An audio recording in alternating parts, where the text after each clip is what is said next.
സ്വാതി മലിവാളിന്റെ പരാതിയിൽ അരവിന്ദ് കെജ്രിവാളിന്റെ PA ബിഭവ് കുമാർ അറസ്റ്റിൽ. പിടിയിലായത് കെജ്രിവാളിന്റെ ഔദ്യോഗിക വസതിയിൽ നിന്ന്. അതേസമയം സ്വാതി മലിവാളിന് കെജ്രിവാളിന്റെ വസതിയിൽ നേരിട്ടത് അതിക്രൂരമർദ്ദനമെന്ന് മെഡിക്കൽ റിപ്പോർട്ട്. വിവരങ്ങളുമായി ഐസൻ ജോസ് ഒപ്പം ചേരുന്നു.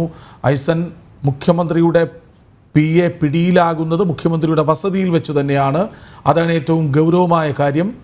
കുടുങ്ങുന്നത് കെജ്രിവാൾ കൂടിയല്ലേ?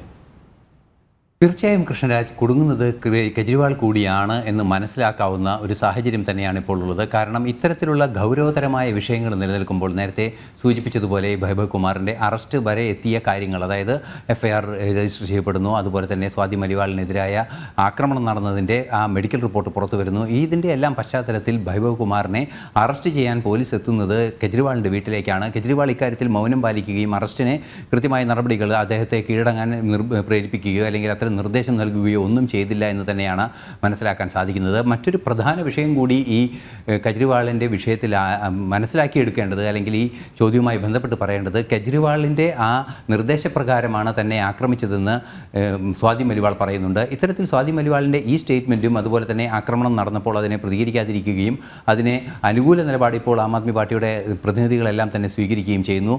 രാഘവ് ചന്ദ്ര ഉൾപ്പെടെയുള്ള ആം ആദ്മി പാർട്ടി അംഗങ്ങൾ, ആം ആദ്മി പാർട്ടി MP ഉൾപ്പെടെ ഇപ്പോൾ ഈ പോലീസ് സ്റ്റേഷനിൽ എത്തിയിരിക്കുന്നു എന്നാണ് മനസ്സിലാക്കാൻ സാധിക്കുന്നത്. പ്രതിക്ക് പിന്തുണ നൽകുന്നു. ഇത്തരത്തിൽ ഗൗരവതരമായ സ്വന്തം സഹപ്രവർത്തക കൂടിയായ AAP MP കൂടിയായ ഒരു വ്യക്തിയെ ആക്രമിച്ച ഒരു സംഭവത്തിൽ ആം ആദ്മി പാർട്ടിയുടെ പ്രവർത്തകർ തന്നെ കൃത്യമായി കോടതിയിൽ ഇയാൾക്ക് പിന്തുണയായി, ബിഭവ് കുമാറിനെ പിന്തുണയായി എത്തിയിരിക്കുന്നു എന്നത് ഏറെ ഗൗരവതരമായ ഒരു വിഷയം തന്നെയാണ്. തീർച്ചയായും ആ ഒരു ഗൂഢാലോചനയുടെ സാധ്യതയിലേക്ക് തന്നെയാണ്. കെജ്രിവാളിൻ്റെ നിർദ്ദേശപ്രകാരമാണോ ആക്രമണം നടന്നത് എന്ന് സംശയിക്കാവുന്നൊരു സാഹചര്യങ്ങളാണ് നിലവിലെ സംഭവവികാസങ്ങളെല്ലാം തന്നെ കാണുമ്പോൾ വായിച്ചെടുക്കാൻ സാധിക്കുന്നത്. അങ്ങനെയാണെങ്കിൽ കെജ്രിവാൾ തീർച്ചയായും ഒരു ഗൗരവതരമായൊരു കേസിൽ കുടുങ്ങുന്നു എന്ന് തന്നെയാണ്. സ്വാതി മലിവാളിൻ്റെ ദേഹത്ത് മുറിവുകൾ ഉണ്ടെന്നാണ് മെഡിക്കൽ റിപ്പോർട്ട്. അപ്പോൾ കേസ് കൂടുതൽ മുറുകില്ലേ?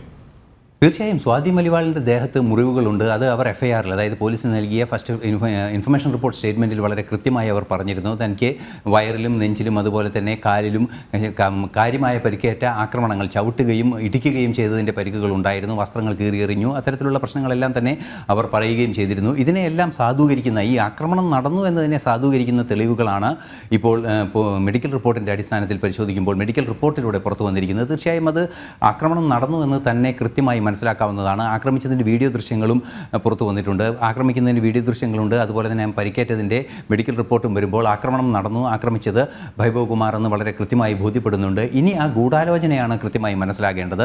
ശരി, സ്വാതി മലിവാളിനെ ആക്രമിച്ച കേസിൽ കെജ്രിവാളിൻ്റെ PA അറസ്റ്റിലാകുന്നു. അറസ്റ്റിലായതാകട്ടെ കെജ്രിവാളിൻ്റെ വസതിയിൽ വെച്ചെന്നത് ഗൗരവമേറിയ കാര്യം. ഒപ്പം സ്വാതി മലിവാളിൻ്റെ ദേഹത്ത് മുറിവുകളുണ്ടെന്ന മെഡിക്കൽ റിപ്പോർട്ടും പറയുന്നു. വിവരങ്ങൾ നൽകുകയായിരുന്നു ഐസൻ.